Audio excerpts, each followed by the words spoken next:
Hello, ladies and gentlemen, I'm your host, Locon23. You're joining me for Choices of the Stories You Play, Freshman, Book 3, Chapter 8, Misadventures of Babysitting.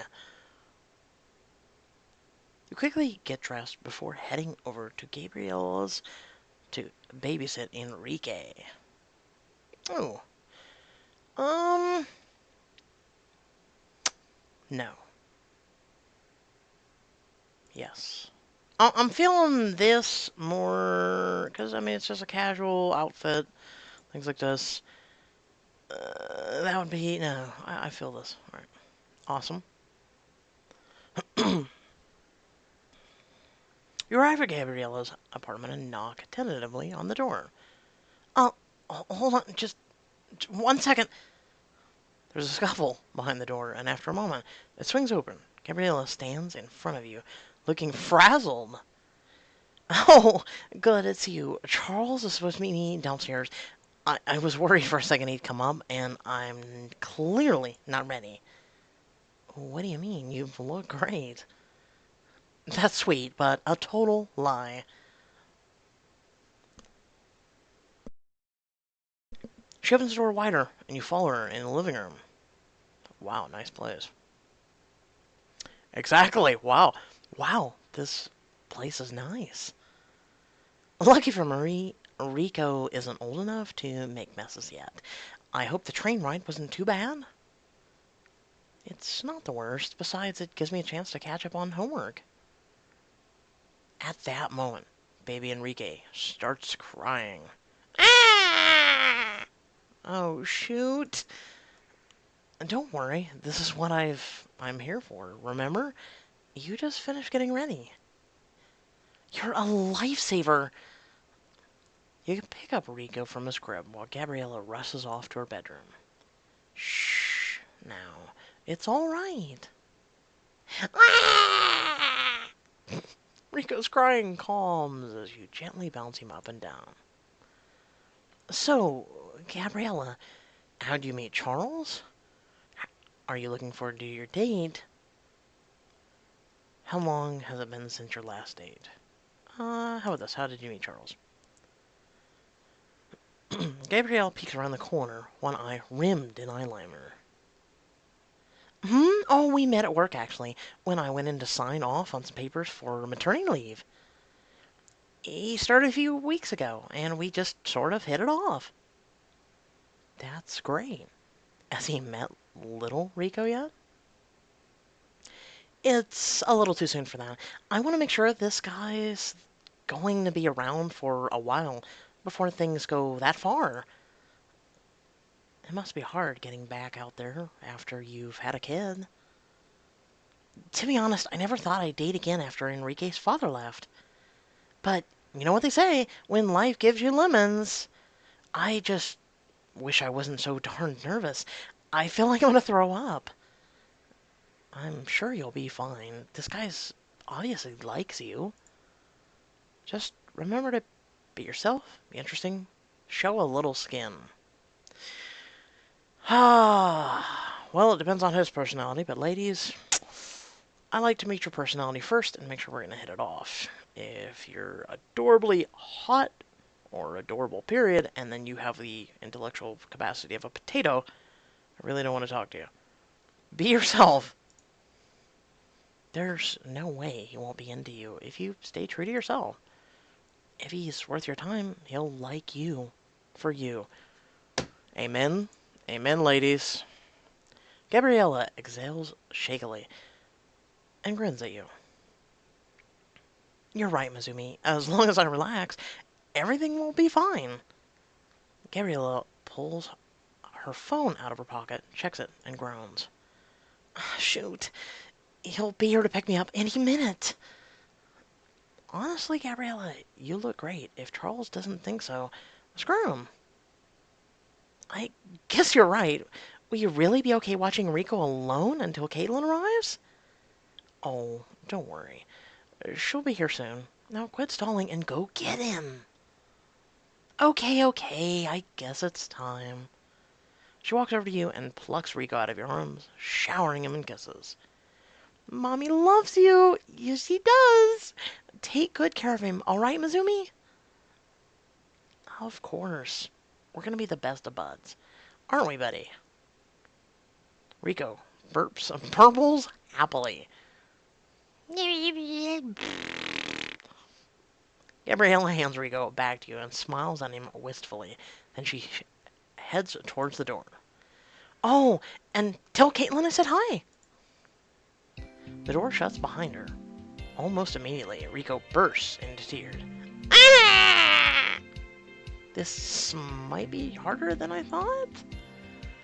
With your free hand, you pull out your phone and send a message. Where are you?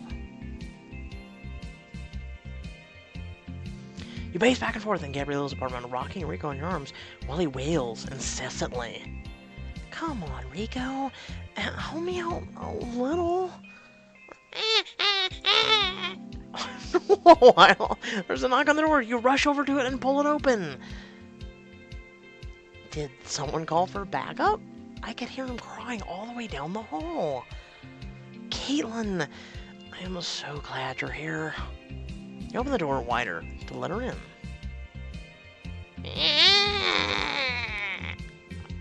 I'm pretty sure he wants a bottle, but every time I try to set him down to get one, he just cries harder. Can you hold him while I warm up some milk? Hold him? Like, in my arms?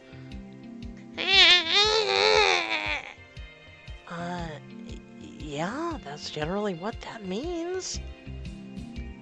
But he's so fragile. I'm starting to get the sense you're not so good with kids. Okay, just sit on the couch and hold him just like this. Kaitlyn perches on the sofa, and you tuck Rico safely in her arms. Okay, now what? Just bounce him a little, and, I don't know, talk to him or something? I'll be right back. You head to the kitchen and start prepping a bottle for Rico. How'd you get so good at this anyway? Honestly, I've had a lot of experience. I'm winging it. I'm really not that good. Well, she's winging it, clearly. If she had a lot of experience, she would know what to do, so she's winging it. I know the basics, but I wouldn't say I'm an expert or anything. Does Gabriella know that? Don't worry. I've totally got this. Feed, burp, change, play, nap, repeat. You test the bottle against your wrist before returning to the couch. Do you want to feed him?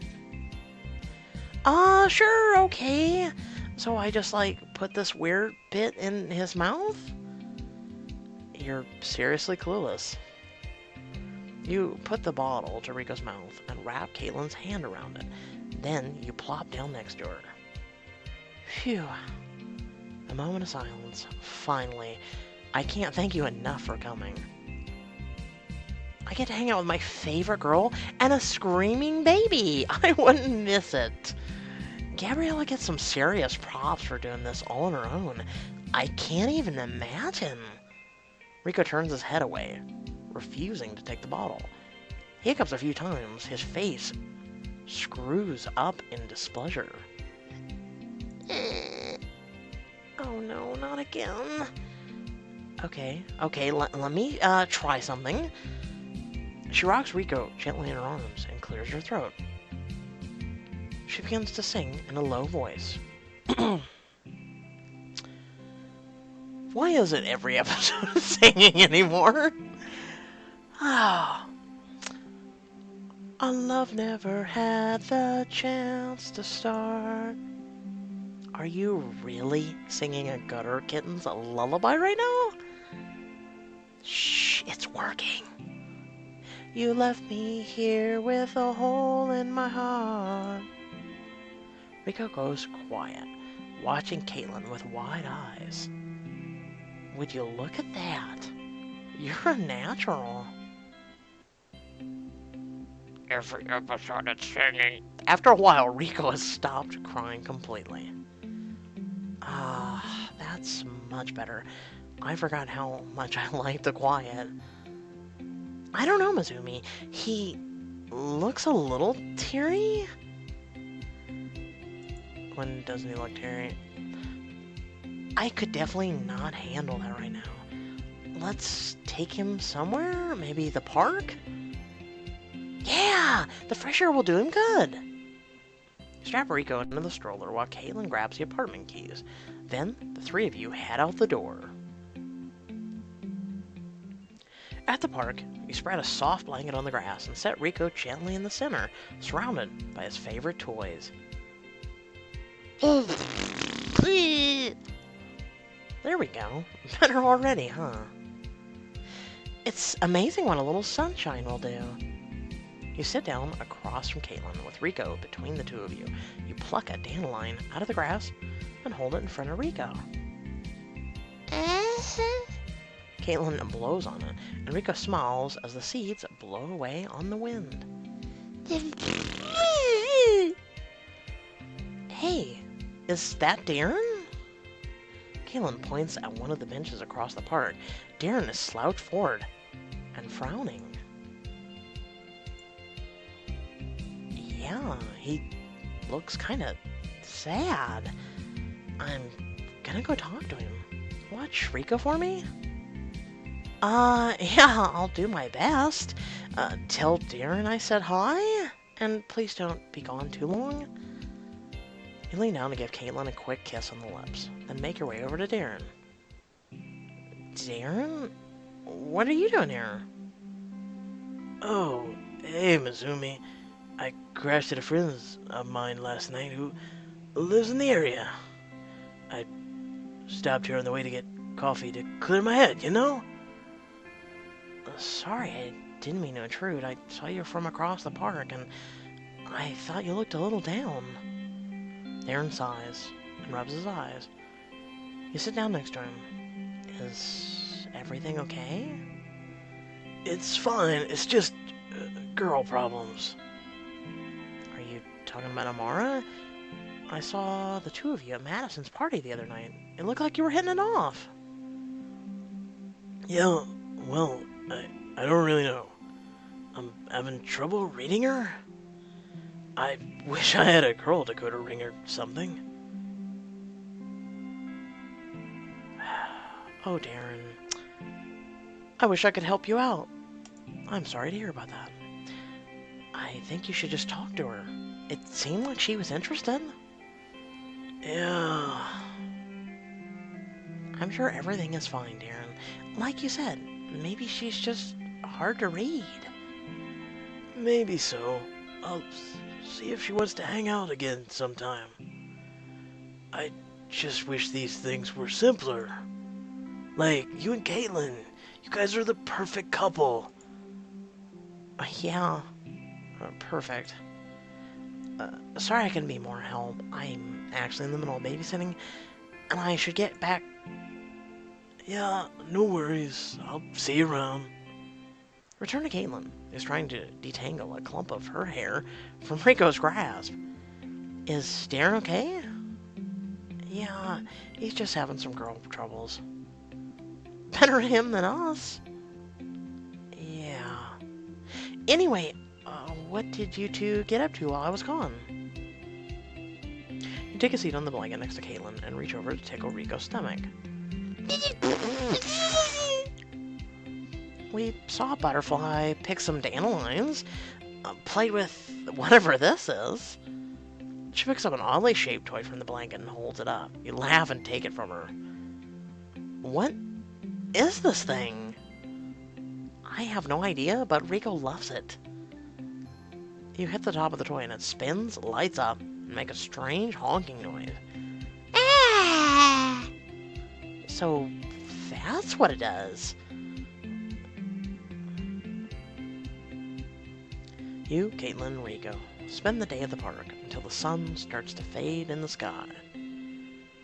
We should probably get Rico home before it gets too dark. Alright, I'll pack the stuff up. You arrive at Gabriella's apartment. After a brief struggle, you and Kaitlyn put Rico down for his nap. The two of you sink into the couch. Well, that went better than expected, and you only got a little drool on you. Kaitlyn used her sleeve to wipe the spittle off of your cheek. Thanks. I guess we'll both need a shower after this, huh? Ideally, we can do it together. You give her a weak chuckle, staring off into space. Earth to Mizumi, is everything okay? Ever since you talked to Deeren, you seem a little distracted. Well, I guess hearing him talk about his love life problems made me think about ours. Ours? Mizumi, is this about the time I've been spending with the band? Yeah, I feel like they're more important to you than I am. I'm trying to be supportive, but I'm at a loss. Ooh.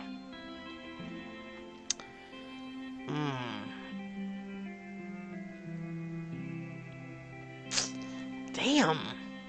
That's a tough one. I feel like they're more important than you and I am. I'm being supportive, but I'm at a loss. I feel like half of the things I do revolve around you, but you haven't tried to make me a priority. I want you to grow and try new things and be happy, but I need to think about my own happiness too. I get that. I guess I'm still trying to figure out how to balance everything. And I get that, but it's been weeks since you've joined the Gutter Kittens, and nothing's getting better. If our relationship is gonna work, then both of us need to be invested. I can't do this alone anymore. Mizumi, I've been really trying. I always see you as soon as I have the chance. Yeah, when you're not standing me up to hang out with Natasha. It's not like that at all. I'm allowed to hang out with friends sometimes. If it's just hanging out with friends, then why do you lie about it and tell me you had band practice the other night? Because Natasha is my band? Or in my band. Sometimes the line gets a little blurred between hanging out and making music. Okay, I admit that I lied, but only because I felt guilty about bailing on you. Not because anything's going on with Natasha. Kaitlyn puts her head in her hands and goes quiet for a moment, and speaks again, but still doesn't look up. Okay, so clearly our relationship is having problems. What do we do? Kaitlyn, I really want to try and make things work. I don't think I can do this anymore.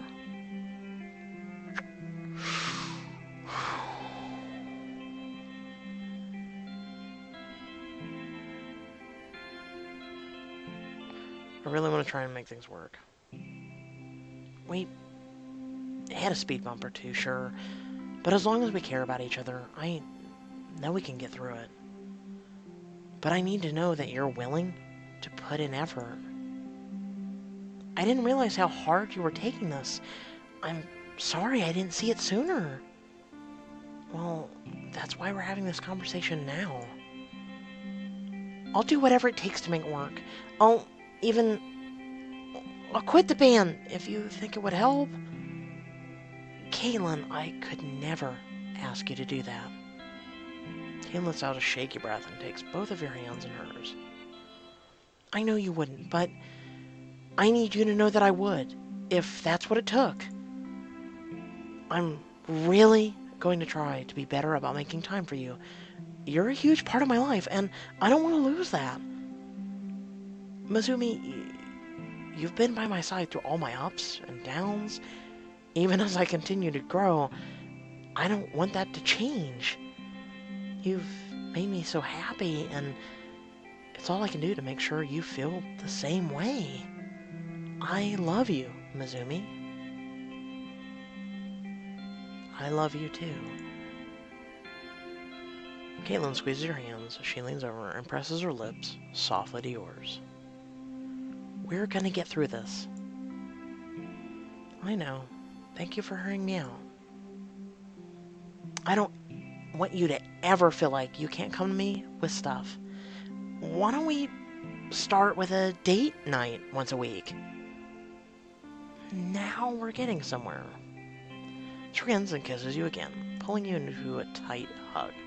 You saved your relationship with Kaitlyn. You hear the keys jingle in the door, and a moment later, Gabriella enters. Hey, I see you two survived Rico. Oh, he was just fine. He's snapping now. How was your date? It was really fantastic. I'm glad to hear it. Care to share any details? Wow, you're as much as a gossip monger as my father. Maybe another time. I'll let you two head home. You've helped me enough today. Gabrielle hands you a few 20s. Thanks again, guys. Oh, you're welcome. He was very sweet, loud baby. I know he can be a handful, but you guys did a great job. You even got him down for his nap. He really liked listening to Kaitlyn sing. Is that so? Maybe I should invite you both back to babysit again sometime. Yeah, we'll have to think about that. I'm just teasing. You two have a good night.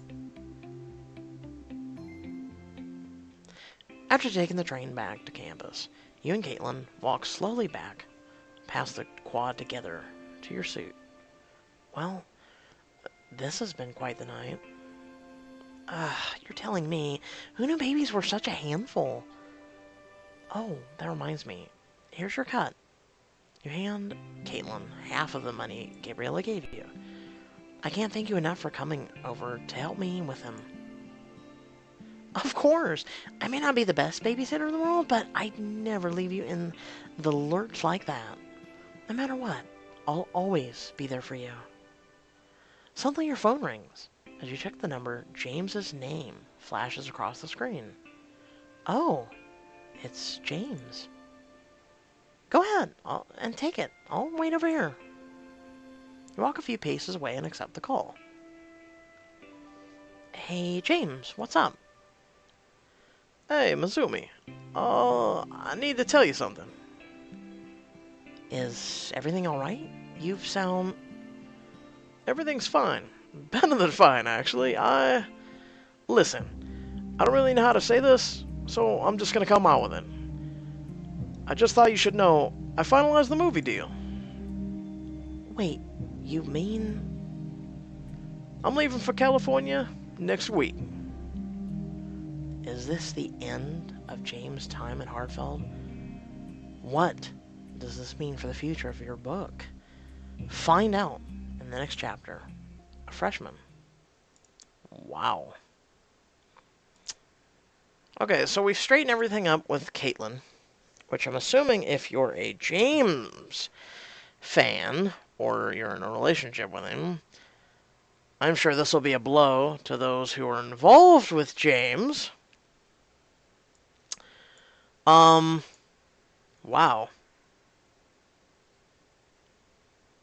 Kind of feeling numb after that. Basically I've had a tough week. So, we've already done Endless Summer. That's currently being uploaded and should be posted in just a few minutes. This one I'm working on. I'll get that posted. Rules of Engagement is up next, and then Love Hacks. So you can see we got an hour until we can do rules. And then we've got, 2.5 hours? No. It's about 3 hours per key, right?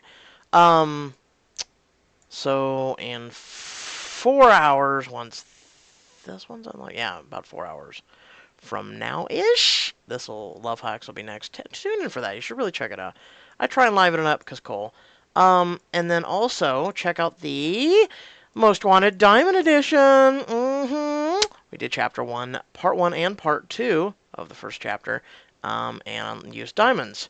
So look forward to that as well. So if you did enjoy the content, feel free to like, comment, share, and subscribe. Look forward to all the other chapters new this week.